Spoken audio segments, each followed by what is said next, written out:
Welcome to burning topic. RSS అక్షరాలు మూడే, కానీ భారత వర్తమాన రాజకీయాలపై ఈ సంస్థ చూపే ప్రభావం అంతా ఇంతా కాదు. ఇవే మూడు అక్షరాలు కొందరి గుండెల్లో రైళ్లు పరిగెత్తిస్తాయి, మరికొందరిని ఆపదలో ఆపన్న హస్తంలా ఆదుకుంటాయి, ఇంకొందరిని వేలు పట్టుకుని భారతమాత సేవ కోసం నడిపిస్తాయి. ఇంతకీ ఏంటి ఆర్ఎస్ఎస్?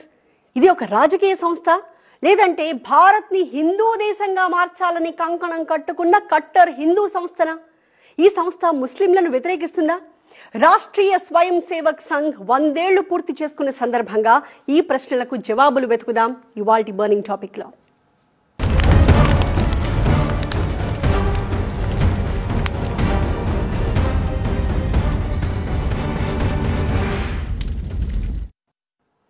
దేశానికి బాహుబలి, ప్రధానిగా హ్యాట్రిక్ కొట్టిన ధీశాలి, ఆధునిక భారత చరిత్రలో తనకంటూ ఒక చాప్టర్ రాసి పెట్టుకున్న ప్రజానాయకుడు నరేంద్ర మోదీ.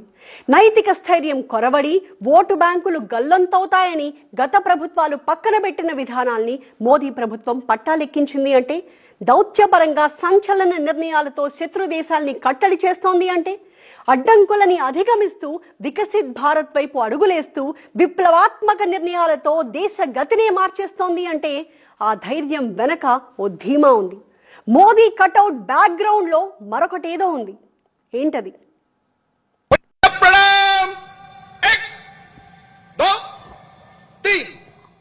నమస్తే సదా వత్సలే మాతృభూమే.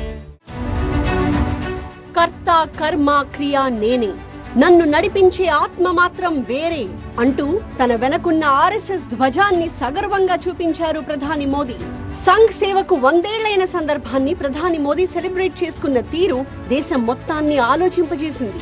ఆర్ఎస్ఎస్ శతాబ్ది ఉత్సవాల్లో మోదీ ప్రసంగం ఒక విషయాన్నైతే స్పష్టం చేసింది. స్వాతంత్ర్య పోరాటంలో ఆర్ఎస్ఎస్ పాత్ర ఏంటని నిలదీసే వాళ్లకి జవాబు చెప్పడమే కాదు, ప్రస్తుత ప్రభుత్వానికి కూడా సంఘ్ నైతిక బలమే ప్రధానమైన తోడు అని చెప్పకనే చెప్పేశారు. మాలూమ్ తెరకు మేరే పీఛే కౌన్ హై అని స్వరం పెంచి ఓ సంకేతం ఇచ్చారు ప్రధాని మోదీ. జనరంజక పాలకుడిగా మోదీకొస్తున్న ఎక్స్పోజర్ ని అటుంచితే, పారదర్శక పాలన, కఠోర క్రమశిక్షణల వెనక దాగి ఉన్న శక్తి మాత్రం ఆర్ఎస్ఎస్ అనేది జగమెరిగిన సత్యం. నిన్నటి దాకా ఇదొక బహిరంగ రహస్యం. ఇప్పుడు the shadow behind Indian politics అని ఆర్ఎస్ఎస్ ప్రమేయం గురించి నేషనల్ మీడియా గొంతు చించుకుని చెప్తోంది. వాళ్ళెవరో రాయడం కాదు, కనిపిస్తున్న వాస్తవం కూడా ఇదే. ప్రస్తుత మోదీ కేబినెట్ లో ప్రతి 4 మంత్రుల్లో 3 సంఘ్ నుంచి వచ్చిన వాళ్లే. మొత్తం 58 మంది బీజేపీ అమాత్యుల్లో 38 మందికి ఆర్ఎస్ఎస్ బ్యాక్గ్రౌండ్ ఉంది. నిర్మలా సీతారామన్, జైశంకర్, అమిత్ షా, రాజ్నాథ్ సింగ్, నితిన్ గడ్కరీ, శివరాజ్ సింగ్ చౌహాన్, పీయూష్ గోయల్ ఒక్కొక్కరు మెరికల్ లాంటి లీడర్లు. అందుకే అత్యంత కీలకమైన పోర్ట్ఫోలియోల్ని వాళ్ల చేతికిచ్చి ప్రభుత్వానికి చేవదెచ్చారు ప్రధాని మోదీ. పైగా మిగతా మంత్రుల కంటే వీళ్లు 3 రెట్లు బెటర్ గా పర్ఫార్మ్ చేస్తున్నట్టు ఇటీవలే ఒక ప్రోగ్రెస్ రిపోర్ట్ లెక్క తేల్చింది. టీమ్ మోదీ ఇంతటి బలవర్ధకంగా ఉందంటే దాని వెనక ఒకనాడు సంఘ్ సిద్ధాంతంతో మమేకమై ఇవాళ రాజకీయాల్లో రాటుదేలిన మంత్రుల కష్టమే కీలకం. అంతేనా, బీజేపీగా మారక ముందున్న జనసంఘ్ స్థాపకుడు పండిత్ దీన్ దయాళ్ ఉపాధ్యాయ అంత్యోదయ సిద్ధాంతాన్ని ఆచరణ రూపంలో పెడుతోంది టీమ్ మోదీ. అట్టడుగున ఉన్న వారికి అభివృద్ధి ఫలాలు అందడమే రాజనీతి యొక్క ప్రధాన లక్ష్యమని చాటుతూ సంఘ్ సిద్ధాంతాన్ని అడుగడుగున ఆచరణలో పెడుతోంది. అంతెందుకు, స్వయానా ప్రధానమంత్రి మోదీనే ఆర్ఎస్ఎస్ ప్రచారక్. అంటే ఫుల్ టైం సంఘం కోసం పనిచేయడం. ఖాకీ నిక్కరేసుకుని కర్ర పట్టి సాము చేసి సంఘ్ విధించిన పంక్చువల్ లైన్స్ మీద నడిచిన వ్యక్తిగా మోదీకి పవర్ఫుల్ ఫ్లాష్ బ్యాక్ ఉంది. నేను ప్రధానమంత్రిని కాదు, ప్రధాన సేవకుణ్ణి అని తనకు తానే సర్టిఫికెట్ ఇచ్చుకున్నప్పుడు సేవక్ ఆఫ్ ఇండియా అని హెడ్లైన్ వార్తల్లో నిలిచారు ప్రధాని మోదీ. ఆసియా ఖండంలో మిగతా ప్రజాస్వామ్యాలన్నీ పటాపంచలవుతుంటే మన దేశం మాత్రం నిటారుగా నిలబడే ఉందంటే దానికి కారణం ఇక్కడున్న సుస్థిర పాలనే. మోదీ సంతకం పెట్టి అమల్లోకి తెచ్చిన అనేక విధాన నిర్ణయాలు ఫలాలనిస్తూ వికసిత్ భారత్ ఆవిష్కృతమవుతోంది. మోదీ సర్కార్ ఏ కొత్త ఆలోచన చేసినా మొదట్లో అసాధ్యమన్న వాళ్లు అమల్లో సక్సెస్ అయ్యాక నోరెళ్లబెట్టేశారు. నిన్న మొన్నటి జీఎస్టీ 2.0, అంతకు ముందు digital payment system, surgical strikes, penal code మార్చడం, ఆపరేషన్ సింధూర్, వేటికవే అన్ని విప్లవాత్మక చర్యలే. ఆర్టికల్ 370 రద్దు, ట్రిపుల్ తలాక్ రద్దు లాంటి సాహసోపేత నిర్ణయాలతో ముస్లిం సమాజాన్ని కూడా అక్కున చేర్చుకుంది మోదీ సర్కార్. ద మోస్ట్ పవర్ఫుల్ హిందూ జాతీయవాద సంస్థగా రాష్ట్రీయ స్వయం సేవక్ సంఘ్ భావజాలమే మోదీ మార్క్ ఆఫ్ గవర్నెన్స్ ని కొత్త పుంతలు తొక్కిస్తోందా? సావధానంగా ఆలోచించే మెదళ్లకు ఇప్పుడు కాదు, ఎప్పుడో అయిన జ్ఞానోదయం ఇది. విజయాలతో పాటే విమర్శలు, విద్య, వాణిజ్యం, ఆహార విధానాలపై సంఘ్ ప్రభావాన్ని తప్పుబట్టే రాజకీయ శక్తులు ఉన్నాయి.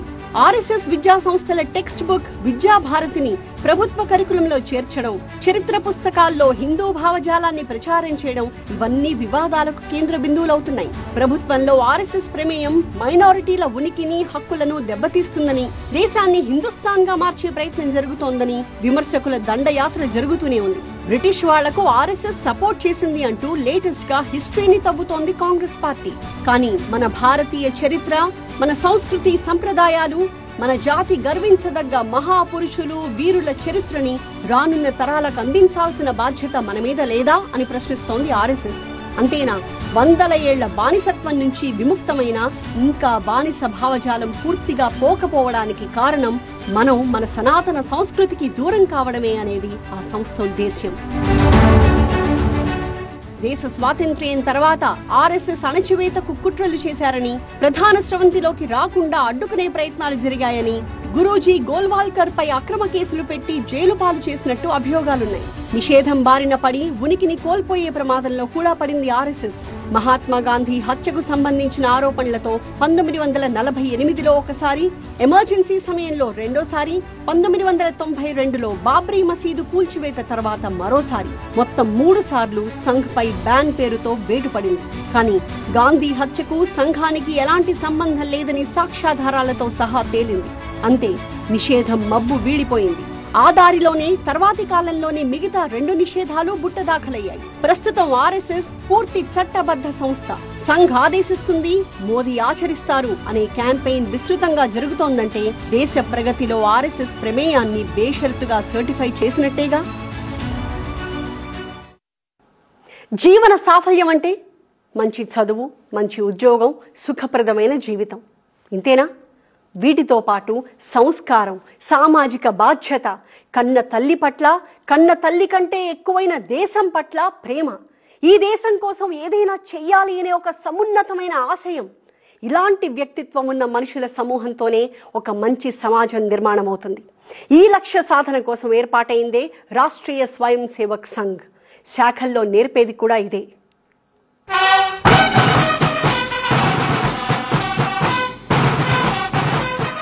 1920లో దేశం బ్రిటిష్ వలస పాలనలో మగ్గుతున్న రోజులు. మరోవైపు ఖిలాఫత్ ఉద్యమం సమయంలో హిందూ ముస్లిం మత ఘర్షణలు. మనుషుల్లో జాతీయవాదం పెరిగితే తప్ప, హిందూ సమాజాన్ని ఏకం చేస్తే తప్ప మనుగడ అసాధ్యమన్న అత్యవసర పరిస్థితుల్లో మొగ్గ తొడిగింది ఆర్ఎస్ఎస్. సరిగ్గా 100 ఏళ్ల క్రితం 1925 నాగ్పూర్లో పుట్టిన రాష్ట్రీయ స్వయం సేవక్ సంఘ్ ఒక నిశ్శబ్ద విప్లవంలా దేశమంతా విస్తరించింది. 4-5గురితో ఆరంభమై అతి స్వల్ప కాలంలోనే ఆ సంఖ్య 100,000కు చేరుకుంది. ఈ దేశం పట్ల, ధర్మం పట్ల నిష్ఠ కలిగిన పరిపూర్ణమైన వ్యక్తిత్వాలను తీర్చిదిద్దడం, అలాంటి వ్యక్తుల కలయికతో విలువలతో కూడిన సమాజాన్ని నిర్మించడం, దేశానికి పునర్వైభవాన్ని సాధించడం, ప్రపంచంలోనే భారత్ను విశ్వ గురువుగా నిలపడం, ఇది సంఘ్ లక్ష్యం. దేశం కోసం పూర్తి సమయం కేటాయించాలి. తమ కోసం ఏది ఆశించకుండా త్యాగ నిరతితో పనిచేయాలి. ఇలాంటి షరతుల మీదే ప్రచారకుల నియామకం జరిగింది. ప్రస్తుత మన ప్రధాని మోదీ జర్నీ కూడా అలా సంఘ్ ప్రచారక్గానే మొదలైంది. పండిత్ దీన్ దయాళ్ ఉపాధ్యాయ, శ్యామా ప్రసాద్ ముఖర్జీ, నానాజీ దేశ్ముఖ్, అటల్ బిహారీ వాజ్పేయి, లాల్ కృష్ణ అద్వానీ, బలరాజ్ మధోక్, ఇలా అనేక మంది గొప్ప నాయకులను తీర్చిదిద్దింది సంఘమే.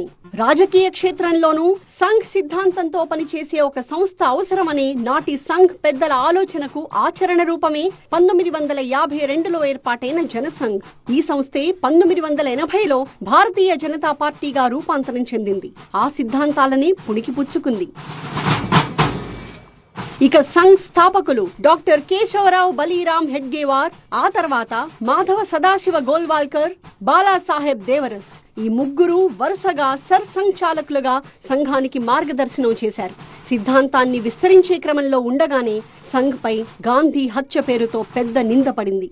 సాక్ష్యాధారాలతో సహా సంఘ్ ప్రమేయం లేదు అని తీర్పొచ్చాక ఆర్ఎస్ఎస్ ఆ నింద నుంచి కడిగిన ముత్యంలా బయటపడింది. ఆ తర్వాత సంఘ్ కార్యం వెనుతిరిగి చూడలేదు. వివిధ రంగాల్లో శాఖోపశాఖలుగా విస్తరించింది. సంఘ విస్తరణ బాధ్యతను నాటి ప్రచారకులైన దత్తోపంత్ ఠెంగ్డే, యశ్వంతరావు కేల్కర్, బాలాసాహెబ్ దేశ్ పాండే, ఏక్నాథ్ రానడే, దీన్ దయాళ్ ఉపాధ్యాయ, దాదాసాహెబ్ ఆప్టే లాంటి వారు తమ భుజ స్కంధాల మీద వేసుకుని వివిధ రంగాల్లో సంస్థలను ప్రారంభించి సంఘ్ విస్తృతిలో కీలకంగా మారారు. 60,000కు పైగా శాఖలు, కోట్లాది స్వయం సేవకులు, 500 అనుబంధ సంస్థలు, 30,000 పాఠశాలలు, 90 లక్షల మంది బిఎంఎస్ కార్మిక సభ్యులు, 50 లక్షల మంది ఏబీవీపీ కార్యకర్తలు, 10 కోట్ల మంది బీజేపీ కార్యకర్తలు, 70 లక్షల మంది విశ్వ హిందూ పరిషత్ సభ్యులు, 3 లక్షల మంది బజరంగ్ దళ్ కార్యకర్తలు. ఇవి చాలు సంఘ్ బలగం ఎంతో చెప్పడానికి. ఇలా ఒక్క భారతదేశంలో మాత్రమే కాదు, ప్రపంచ వ్యాప్తంగా కనీసం 80 దేశాల్లో సంఘ్ విస్తరించింది. సామాజిక సమరసతా మంత్రంతో మనుషులను ఒక్కటి చేస్తోంది. మీకు వ్యక్తి ముఖ్యమా, సంస్థ ముఖ్యమా, దేశం ముఖ్యమన్నప్పుడు అన్నిటికంటే ముందు దేశం ముఖ్యము, ఆ తర్వాత సంస్థ, ఆ తర్వాత వ్యక్తి. నేషన్స్ ఫస్ట్ అనేటువంటి ఆలోచనతో రాష్ట్రీయ స్వయం సేవక్ సంఘ్ పనిచేస్తుంది. ఆర్ఎస్ఎస్ పంచ పరివర్తన్ పేరుతో 5 అంశాల్ని నిర్దేశించుకుంది. మొదటిది కుటుంబ ప్రబోధన్. కుటుంబ వ్యవస్థ దృఢంగా నిలిచేందుకు మన పూర్వులు 5 విధి విధానాలను ఏర్పరిచారు. భజన, భోజనం, భాష, వేషధారణ, నివాసం. వీటిని సక్రమ పద్ధతిలో పాటిస్తే శారీరక, మానసిక స్థితి సవ్యంగా ఉంటుంది. ఇరుగు పొరుగుతో సత్సంబంధాలు పెరుగుతాయి. రెండోది పర్యావరణాన్ని పరిరక్షించడం. పంచపరివర్తన విషయంలో ప్రజల్లో అవగాహన పెంచాలి. పర్యావరణం ముఖ్యంగా కూడా పర్యావరణం ఉంది. పర్యావరణం విషయంలో కూడా మనం చాలా మొదటి నుంచి కూడా ఈ ప్లాస్టిక్ వ్యతిరేకంగా మనం పనిచేస్తూ వస్తున్నాము. మూడోది సమరసత. హిందువులందరినీ సంఘటితం చేయాలని సంకల్పం తీసుకోవడం. నాలుగోది స్వదేశీ మంత్రం. ఒక వినియోగదారుడిగా స్వదేశీ ఉత్పత్తుల్ని మాత్రమే ఉపయోగించడం. ఐదవది హక్కుల కంటే పౌర విధులకు ప్రాధాన్యం ఇవ్వడం. పంచ పరివర్తనలోని ఈ 5ంటిని ఆచరిస్తూ అందమైన జీవన విధానంతో పాటు అద్భుత భారతాన్ని నిర్మించాలన్నదే సంఘాశయం. సంఘం అంటే సమగ్రత, సమన్వయం, సంఘటన. ఇదే సంఘ్ విశిష్టత. ఒక స్వయం సేవక్ వ్యక్తిత్వ నిర్మాణం కేవలం సంఘ శాఖలో మాత్రమే జరగదు. శాఖలో అభ్యాసం కేవలం 1 గంట మాత్రమే.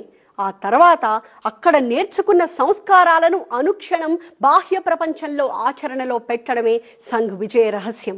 దేశం పట్ల నిబద్ధత మాత్రమే కాకుండా చిన్నప్పటి నుంచే సేవాభావాన్ని నింపడం, బస్తీ సేవా కార్యక్రమాల నుంచి ప్రకృతి వైపరీత్యాల్లో సేవలు చేసేదాకా సైనికుల్లాగా తీర్చిదిద్దడం కేవలం సంఘానికే సాధ్యమైంది.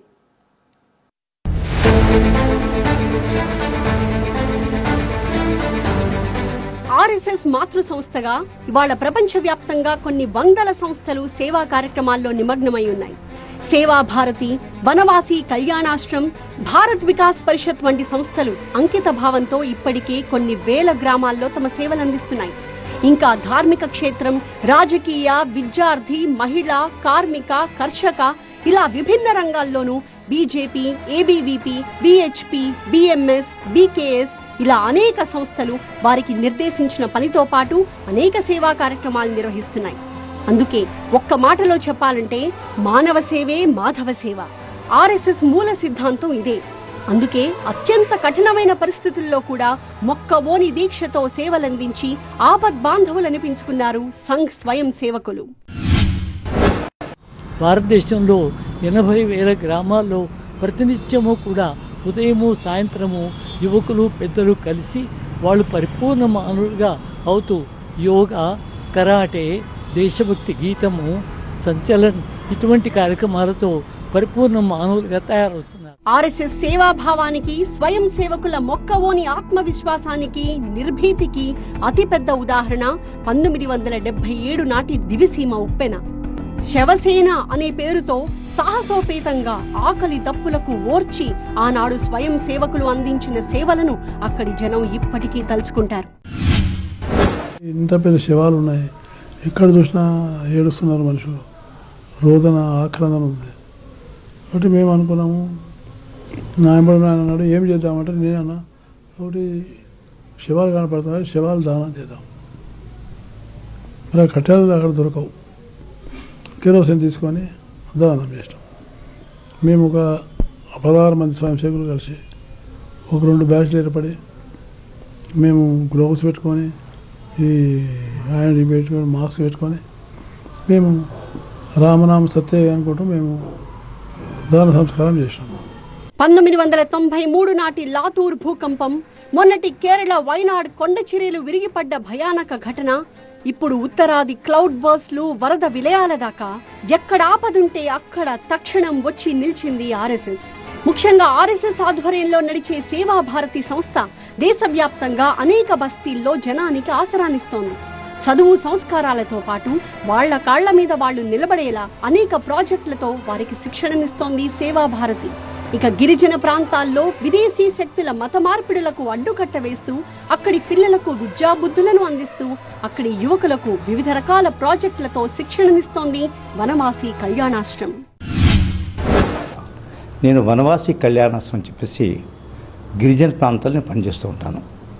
గిరిజన ప్రాంతాల్లో వనవాసి చేతలు మా కార్యక్రమాలు ఈ రోజున 22,000 ప్రాజెక్ట్స్ గిరిజన మేము దేశంలో మేము చేస్తాం. మొత్తం కూడా విద్యా విషయంలో కానివ్వండి, చికిత్స విషయంలో కానివ్వండి, తర్వాత ఆర్థిక వికాసం విషయంలో కానివ్వండి, అదేవిధంగా ధర్మ సంస్కృతి పరంపర విషయంలో కానివ్వండి, ఆటల లోపల ప్రావీణ్యం పొందడంలో కానివ్వండి, ఇవన్నీ విషయాలు మనం చేస్తుంది. ఆ విధంగా దేశం లోపల ఈ ఆలోచనతో పనిచేసే సంస్థ 1వ నెంబర్లో ఉందని తప్పకుండా చెప్పవచ్చు. అందరూ నమస్తే సదా వత్సలే మాతృభూమే, నమస్తే సదా వత్సలే మాతృభూమే. దేశ హితం కోసం పాటుపడుతూ సామాజిక సమరసతను రక్షించే క్రమంలో వేలాది మంది స్వయం సేవకులు అనేక కష్టాలను ఎదుర్కొన్నారు. కొందరు దేశం కోసం ప్రాణాలను బలిచ్చారు. కానీ భరతమాత విషయంలో స్వయం సేవకుల స్ఫూర్తి మాత్రం ఒక్కటే, తేరా వైభవ్ సదా రహేమా, హమ్ దిన్ చార్ రహే యా నా రహే. ఇది ఇవాల్టి బర్నింగ్ టాపిక్. మరో అంశంతో మళ్ళీ కలుద్దాం. చూస్తూనే ఉండండి TV9.